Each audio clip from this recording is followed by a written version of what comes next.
Hey folks, Gio here from the Red Letters Dialogue. So glad that you can join us. I would like to wish farewell through this video to Clockboy, Ahmed Mohamed. Recently, it was announced to the entire world by his family that they would be headed to Qatar. Yes, Qatar. What is so important about Qatar? More on that in a second. But through a press release, this is what the family had to say. Quote, after careful consideration of all the generous offers received, we would like to announce that we have accepted a kind offer from Qatar Foundation for Education, Science, and Community Development, QF for short, for Ahmed to join the prestigious QF Young Inventors Program, which reflects the organization's ongoing dedication to empowering young people and fostering a culture of innovation and creativity, end quote. Young Innovators Program.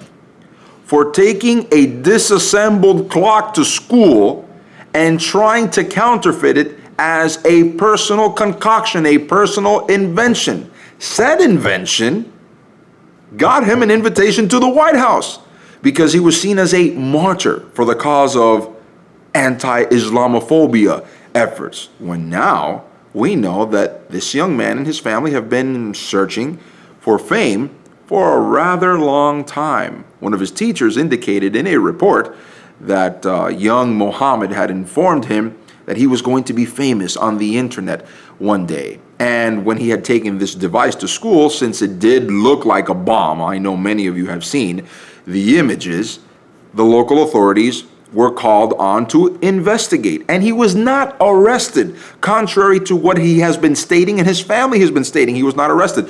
Ah, yes, the image of young Mohammed, young Ahmed Mohamed, poor young Ahmed Mohamed, in handcuffs. Now we know that the sister was asking or had asked the police officers once the handcuffs had been taken off of his hands to recuff him in an attempt to take that photo, and that way that image can speak 1,000 words and Americans would say, I'm also anti-Islamophobia.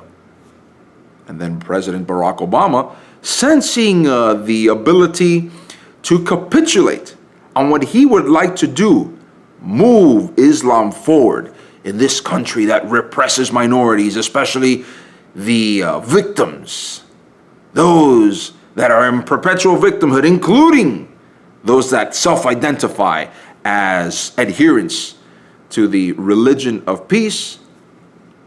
He invited young Ahmed Mohamed to the White House, and just a few days ago he met with him. If this is all it takes to be invited to the White House, I have invented a product that will revolutionize collating. That's right, folks. I don't know if you've seen this before. I don't know if you've used it before. Patent pending for your consideration. Staples. Having problems keeping papers together, especially when there is text that continues page after page after page, and you need to keep them collated, kept together by a single point, I present to you the stapler. How does this ingenious device work? You might ask. I'm glad you did. Take the staples. You place them inside of this ingenious tray where it holds all of those staples. And then this hammer from the top, you simply press it against the staples. And then there is another ingenious hole which the staple comes out through. But you might ask, but how is it possible to bring together two pieces of paper and keep them held, fastened together? Very simply put, there is this plate at the other end, on the base, where the top portion, this hammer, presses down on the staple, meets the plate, and therefore, voila! The ability to hold papers together so that all of your documents may be organized. There it is, folks. Look at it right there. Look at that. Barack, I'm waiting for your phone call. I'm waiting for an email. Anything. You can reach me. I'm available. Gio@redlettersdialogues.com. Gio@redlettersdialogues.com. Please communicate with me at your earliest convenience. My schedule is rather full and I need to make time to meet you. Please. I'm waiting. Do any of you think I'm going to be invited to the White House by Barack Obama? I doubt it, since the narrative doesn't fit the ideology that he seeks to disseminate, what you are going to hear is crickets. That's right. Now, how is this important? How is this important? How is this relative to Christianity in the modern age, especially with us in the United States? Well, there are people that view us from Europe, and those persons, I sincerely feel sorry for them because they are already experiencing the pangs of living side to side, living next door to Mohammedans, and how they are seeking to influence European culture and enforce it to view things from the point of view of Sharia law. And this is exactly the same thing that is happening. This is why this narrative is extremely important for those that would seek to advocate Islam in our midst. This is where the Council on American Islamic Relations comes in, and all of these other organizations with pro-Islamic propaganda. As an example, and for proof of what I am saying, we find that in Tennessee, many parents are absolutely incensed because the recently the school board there decided to implement standards for 7th grade in a particular book titled My World and Geography, the Middle Ages to Exploration of the Americas, and this was published by Pearson Education, whose headquarters are in London. Interesting note, these people are partially owned by the Libyan Investment Authority. 3% of that company is owned by the Libyan Investment Authority. Who are these people? Well, the Washington Times clarifies. Quote, according to the Financial Times, the Libyan Investment Authority was founded by Muammar Gaddafi's son, Saif al-Islam. More than 5 Gaddafi family members own shares. The Council on Islamic Relations, CARE, or rather the Council on American Islamic Relations, a recently designated terrorist organization by the United Arab Emirates, Turkey, Saudi Arabia, and the Muslim Brotherhood, invested in Pearson Education through the Libyan Investment Authority, end quote.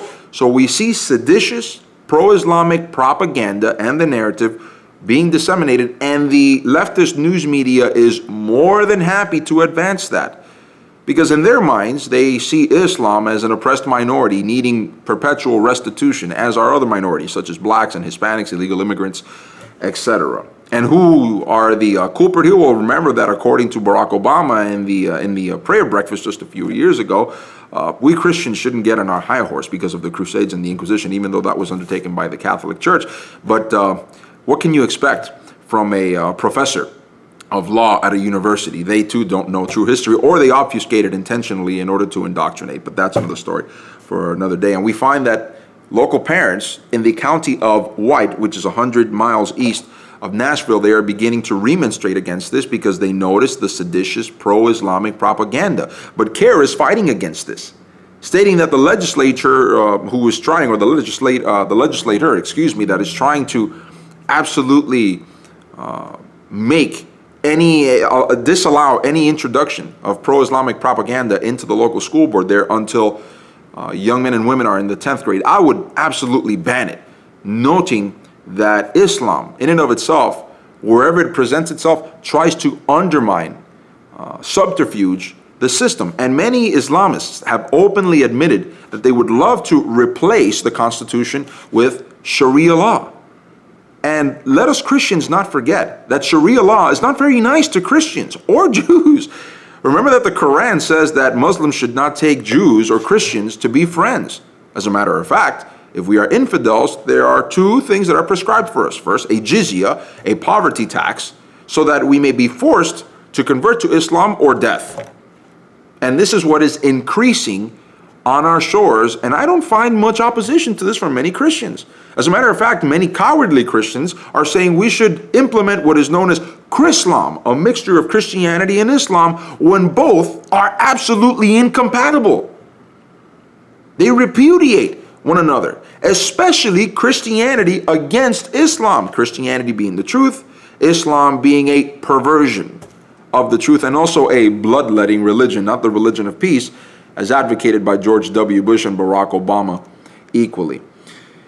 I think we need to take real care of, by the way, let me add this. I find that it is absolutely abhorrent when persons like Ahmed Mohamed advancing this idea that America is inherently a racist nation. And Barack Obama also advancing the same narrative, being that people voted for Obama to be president, even though he's a minority, which is technically in dispute because since his mother was white, he's technically mulatto. He's not all black. But anyways, the other side of this also is Ahmed Mohamed was allowed to go to school. He was not segregated. He was allowed to go to school regardless of what his faith may be. And he's moving to Qatar, a place that considers anyone whom is not an Islamist, a Mohammedan, to be a second-class citizen, and even enslaves workers. And it has been known that Qatar funnels money to terrorist organizations such as Hamas. Other organizations have found that private citizens, private residents of Qatar are funneling money to the Islamic State. And Al Jazeera, the news network, or rather, shall we call them the propaganda arm of Islam, posing as a news network, has its headquarters in Qatar. And after the 9/11 attacks, they peppered their walls with posters of Osama bin Laden.